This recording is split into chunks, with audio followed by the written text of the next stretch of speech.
আমি কিন্তু কাজ করার জন্য আসছি, তোমাকে এই যে বাটপারি করার জন্য আসিনি। কিন্তু তোমরা যদি আমাকে এই সমাধানগুলো না করে দিতে পারো তাহলে তোমরা আমার পিছিয়ে ঘুরো না, তোমার কোনো দাম নাই। আমি আসছি 50 বছরের মধ্যে যাতে এই দানোগাড়ি ইউনিয়নে আর কোনো রাস্তাঘাট না করতে হয়। আমি টাকা নিয়ে আসছি, এবার আমার কাজ করতে দাও, আমার ইউনিয়নে আমার সাথে।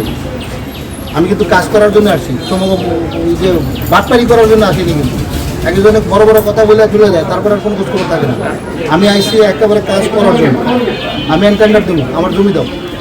আচ্ছা, একটা ইয়া ছিল, যদি জমিদারদের আমরা করতে পারি, তাদের একটা ক্ষতিপূরণ চাই, তখন ভাই তারপরে আমি বললাম যে কীভাবে তারপরে ক্ষতি না করে, আমি তো বলছি কথা। তাহলে ক্ষতিপূরণ যদি হয় তাহলে আমরা ওইভাবে কথা বলি। ভাই তারপরে তারাও তো এই এলাকার মানুষ, তাই না? তারাই রাস্তা দিয়ে হাঁটবো না, তাকে বাড়ির সামনে দিয়ে রাস্তা হলে তাকে জমির দাম বাড়বো না, না বাড়বো না।